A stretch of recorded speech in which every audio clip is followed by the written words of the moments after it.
Bien, ben d'abord, cher Ofer Bronstein, qui est président du Forum international pour la paix, merci d'avoir répondu présent à notre invitation.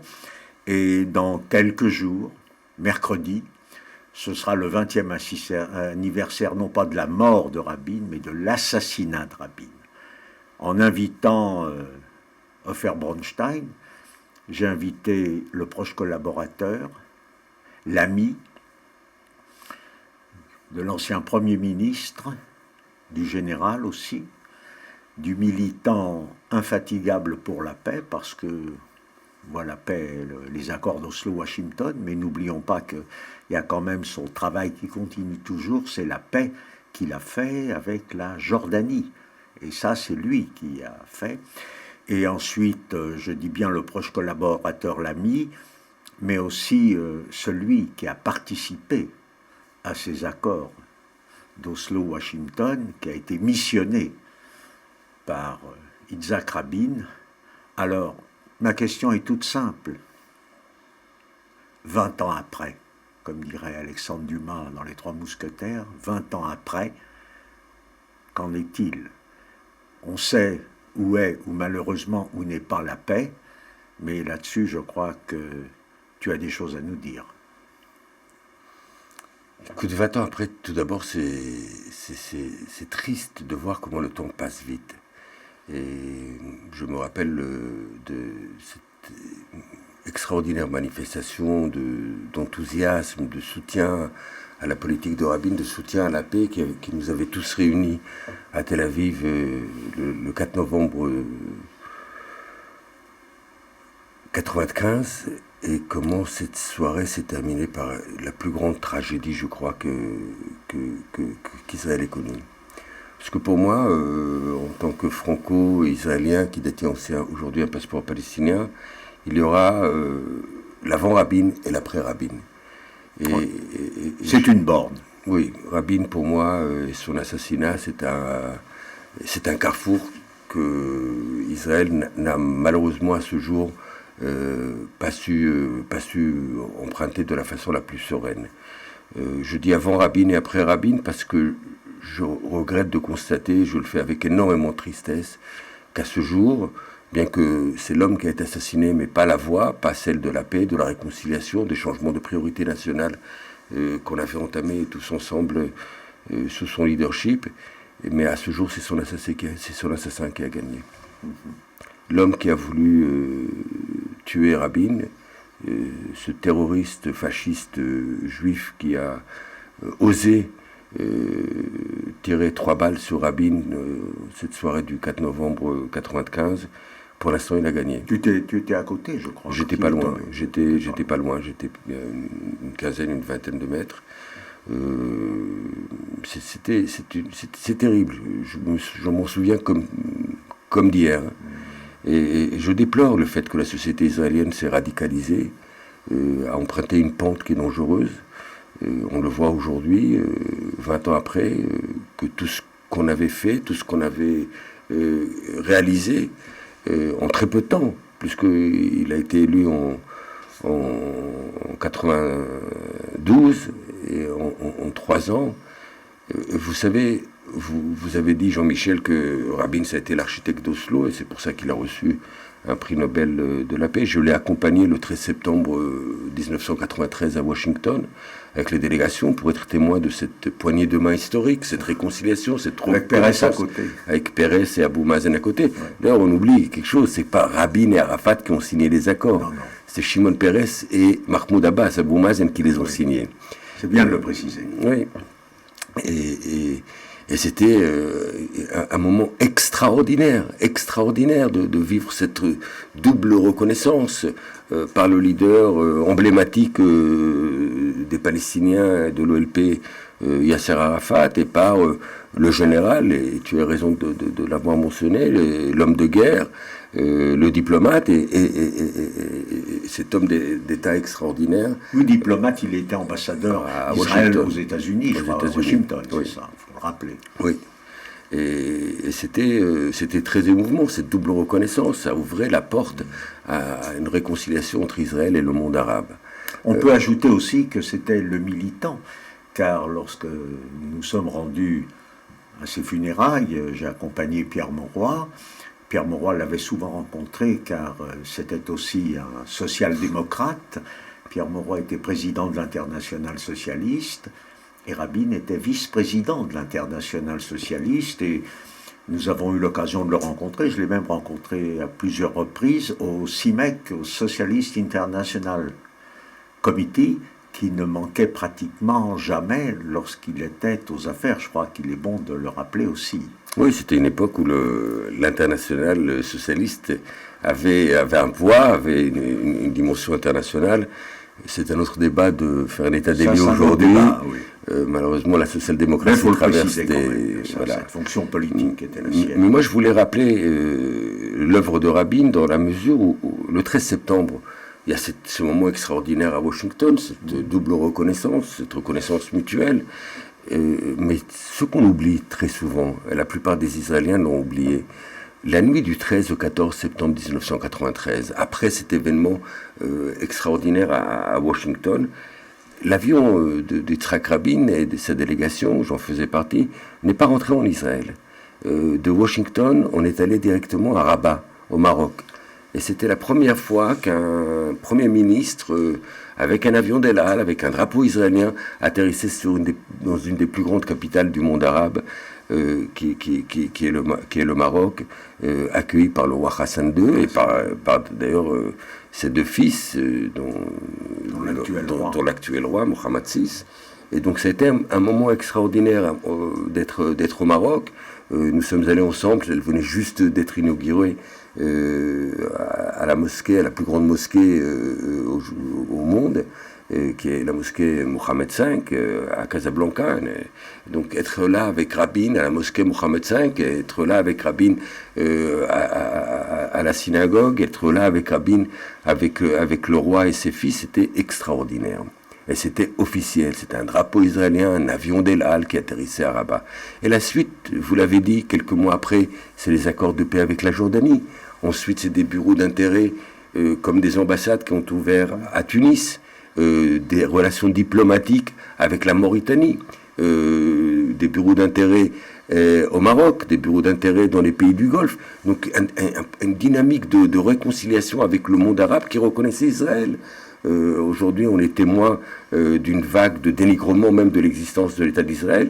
Moi, je me rappelle à l'époque où il était bon d'être israélien, où on pouvait être fier d'être israélien, on était accueillis avec ferveur. Il y avait une volonté de réconciliation entre Israël et le monde arabe. Et il y a un début les prémices d'un État palestinien qui naissait. Moi, j'avais été envoyé par Rabin pour préparer le retour d'Arafat.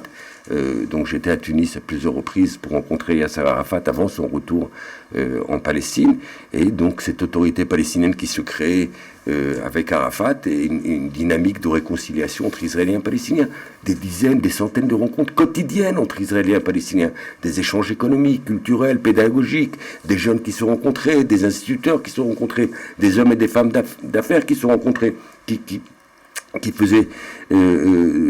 montaient des projets en commun. Donc une période extraordinaire. Et je voudrais signaler, on est à la Fondation Jean Jaurès, la dimension socialiste de ce que cela veut dire.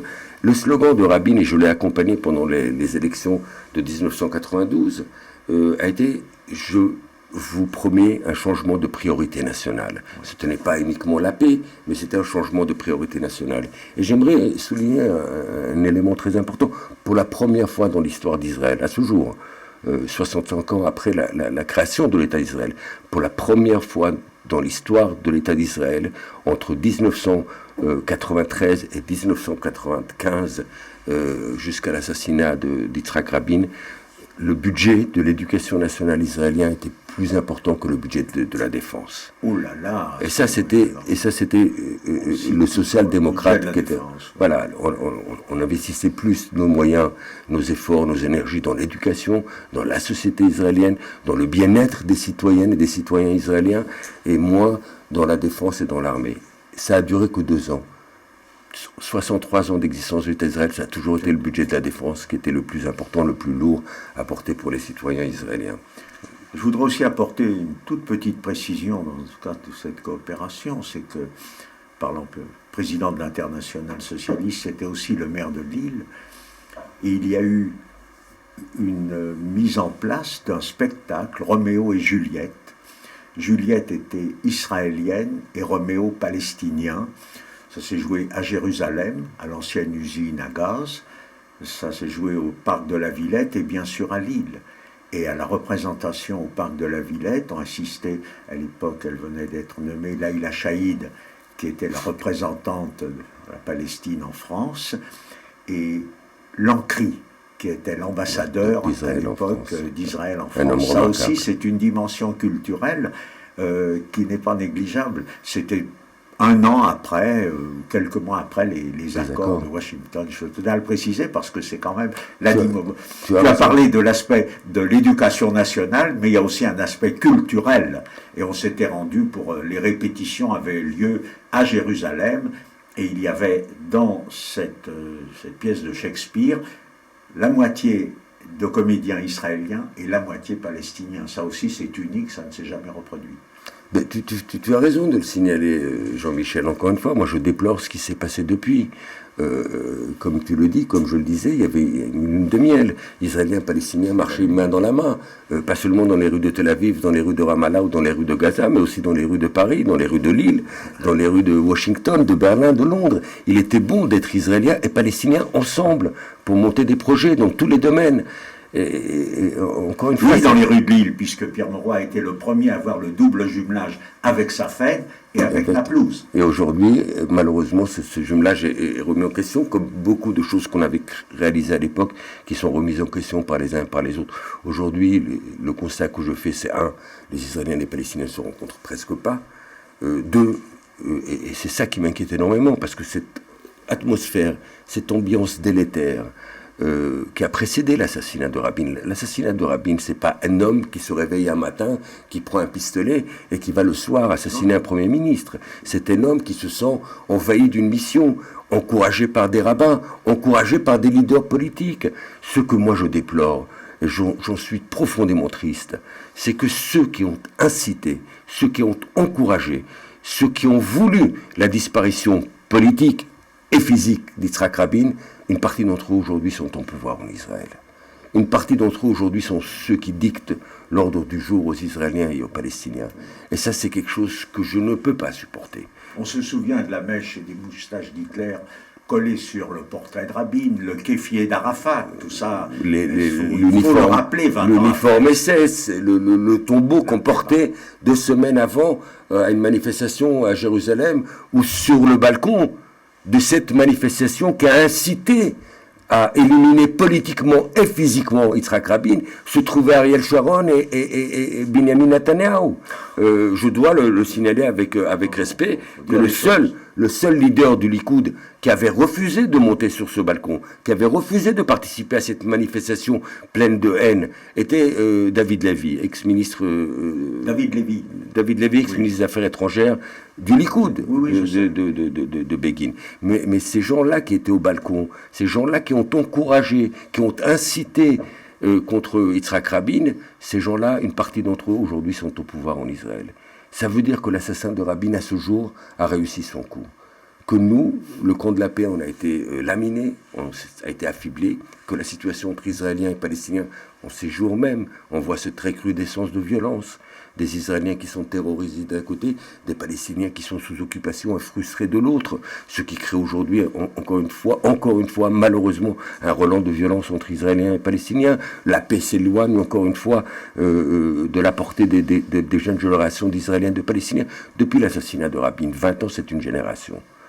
Une génération d'Israéliens et de Palestiniens ont été perdus. Oui, perdus à la haine, perdus à la guerre, perdus au conflit. En t'écoutant, Ofer, je me rappelle de ce dicton « Qui voit clair voit noir hein, » en ce moment. Qui voit clair voit noir. Et toi, ton propos... Je vois clair, mais je ne vois pas noir, Jean-Michel. Je reste non, je fais un constat qui est triste. Oui. Je le fais objectivement, mais je n'ai pas perdu l'espoir parce que il y a quelque chose qui ne va pas changer, Et ça, Yitzhak Rabin l'avait en homme d'État. Parce que la différence entre Yitzhak Rabin et les gens qui dirigent aujourd'hui une grande partie des pays dans le monde, mais surtout Israël, c'est que Rabin n'était pas un politicien, Rabin n'était pas un tacticien, Rabin était un homme d'État, c'était un stratège. Son avenir politique lui était pas important. Se faire réélire un an après, en 96, c'était pas ce qui l'intéressait. Ce qui l'intéressait, c'est l'avenir des futures générations d'Israéliens et de Palestiniens. C'est de créer, de nous montrer le chemin pour ce que devrait être Israël 20 ans, 30 ans après. Là, pour l'instant, on a perdu 20 ans. Mais c'est cette bataille. On a perdu une bataille, mais on n'a pas perdu la guerre. Et puis il y a les manifestations, tous les militants pour la paix qui sont rassemblés souvent... par exemple, il y a quelques semaines, qui étaient rassemblés dans la place Yitzhak Rabin. Et ça, c'est quand même un phénomène, malgré tout, encourageant, mais de plus en plus important. Malgré la frustration, malgré la haine qui s'est établie dans le cœur de trop nombreux d'Israéliens, de trop nombreux de Palestiniens, le chemin qui a été tracé en 1993 est le chemin qui est le seul chemin que l'on pourra à un moment donné emprunter. On a été bloqué, on a été arrêté, on a été ralenti dans cette démarche, dans cette dynamique. Mais on ne sera pas arrêté. L'avenir d'Israël et l'avenir... Il y a quelque chose qui ne va pas changer. Quelle que soit la formule de la solution au conflit israélo-palestinien. Un État, 2 États, 4 États. Ce qui ne va pas changer, c'est qu'il y a 15 millions d'Israéliens et de Palestiniens qui vivent entre le Jourdain et la Méditerranée et qu'il va falloir qu'ils trouvent un moyen pour vivre en bon voisinage. Ça ne changera pas.